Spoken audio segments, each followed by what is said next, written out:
Guys আজকে vote বলে যেখানেই যাচ্ছি সেখানে খাবার দিয়ে যাচ্ছে। তো গাইস ফাইনালি আমার ভোটটা কাল ভোট করতে হবে ভোট 4টের। এখন বাজে রাত্রি 12:15।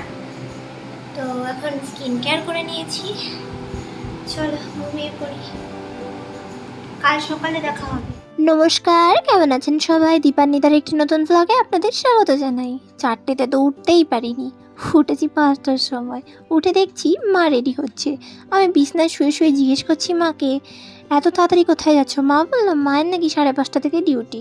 আর আমারও কিন্তু 5টা থেকে ডিউটি ছিল, তবে 1 ঘন্টা লেট বললো, 6টার মধ্যে বেরিয়ে যেতে বললো। যাই হোক, 5টার সময় উঠে একটু চা খেয়ে ফ্রেশ পাউডারও খেয়েছিলাম, স্নান করে সব কিছু সামলে পরিষ্কার হয়ে রেডি হয়ে নিয়েছি। হ্যাঁ, চুলটাও হেয়ার ড্রায়ার দিয়ে শুকিয়ে নিয়েছি।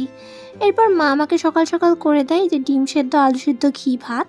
খেয়ে দে পেট পুড়ে বেরিয়ে পড়ি কিন্তু মেঘলা মেঘলা বৃষ্টি বৃষ্টি ভোটের দিনে। যাই হোক, আজকে সকাল থেকেই তো হালকা হালকা বৃষ্টি পড়ছে, ঠান্ডা ঠান্ডা ওয়েদার, কত সুন্দর লাগছে দেখতে। প্রথম লোকেশন চলে আসি, দ্বিতীয় লোকেশন চলে আসি। আজকে কিন্তু আমাদের উত্তরপাড়া, হিন্দমটর, কন্যাগর সব জায়গায় ডিউটি ছিল। আন্ডার শ্রীরামপুর, মানে আমরা পুরো হুগলি জেলাতেই কাজ করব। তবে কিন্তু যেখানে যেখানে আমাদের খবরের আজকে ডেট দিয়েছিল আমরা সেখানে সেখানে করেছি আর কি। ভগবানের তো হুগলি জেলায় খুব বড়তর কোনো দুর্ঘটনা ঘটেনি। ভোটারকে কিন্তু ভোট দিতে হবে, এমনটি কিন্তু যেমন তৃণমূল প্রার্থী শীর্ষান্ন বন্দ্যোপাধ্যায় জানিয়েছেন। উল্টো দিকে দাঁড়িয়ে সিপিআইএম প্রার্থী মীনাক্ষী মুখার্জি তিনিও এসেছিলেন, তিনিও শুধুমাত্র আমাদের হুগলি জেলার চুচুড়াতে সেনাবাহিনীরা এবং টিএমসির লোকদের কিছু ভাঙচুর হয়েছে, সেটা খবর অন্যরা করেছে, আমরা সেদিকে যাইনি।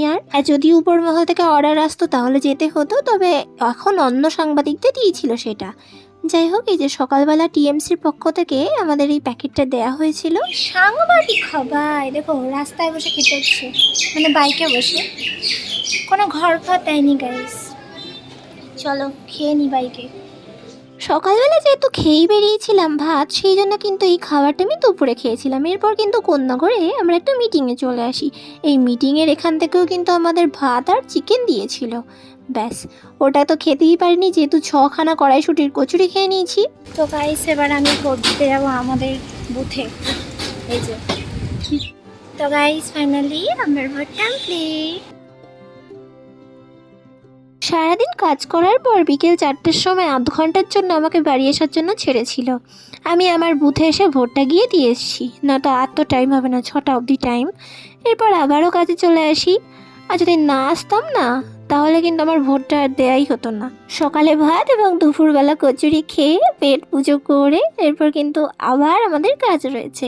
আজকে প্রচণ্ড চাপ, সেই ভোর 6টা থেকে এখন বাজে রাত্রি 7টা, এখনও আমাদের মোটামুটি আরও 3 ঘন্টা কাজ রয়েছে। যাই হোক, খবর তো ছিল 7খানা, মানে 7খানা পুরো লাইভ ছিল। তারপর কিন্তু আরও ভিজুয়াল, ওয়াক থ্রু, বাইট, অনেক কাজ ছিল আজকে আমাদের। সারা দিন শুধু ঘুরে ঘুরে কাজ করতে হয়েছে। এদিকে দুপুরবেলা যারা আমাদের মাংস ভাত দিয়েছিল না টিফিন, সেটা আমি বাড়ি নিয়ে চলে এসেছিলাম। রাত্রির বেলা তারা আবার আরও 2খানা মাংস ভাত দিয়েছে, আই থিঙ্ক এক্সট্রা হয়ে গেছিলো সেই জন্য। যাই হোক, নেব না করে জোর করে দিয়ে দিল, তারপর নিয়ে নিলাম। এরপর কিন্তু আবার আমাদের অন্য লোকেশনে চলে আসি যেখানে কাজ ছিল। এবার সেখানে কিন্তু বৃষ্টি শুরু হয়ে গিয়েছে। বৃষ্টির মধ্যেই দাঁড়িয়ে দাঁড়িয়ে কোনো রকমে আমরা কাজ করেছি। তারপর কিন্তু ফিরতে ফিরতে রাত্রির 9:45 বেজে গেছে।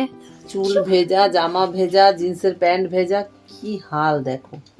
দেখি দেখো ভালো করে দেখাতে পারছি না হয়তো আমি, এই দেখো ছাড়ো না, পুরো ভেজা। ওকে বললাম স্নান করে আয়, নাহলে ঠান্ডা লেগে যাবে। দেখো যাচ্ছি।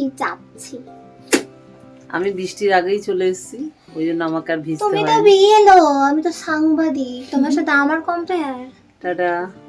আমার মা যেহেতু BLO officer, booth level officer, সেই জন্য মায়েরও কিন্তু সারাদিনই ডিউটি ছিল।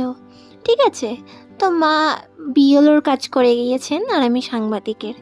বাড়ি ফেরার সময় এই বৃষ্টির মধ্যে একটু ফুচকা কিনে নিয়ে চলে এসেছি, কারণ আমার ইচ্ছেটাই সবচেয়ে বড় ব্যাপার, বৃষ্টি ফিষ্টি ম্যাটার করে না। চলো, প্রচণ্ড টায়ার্ড, এটা খেয়ে ভাত খেয়ে ঘুমিয়ে পড়বো। টাটা।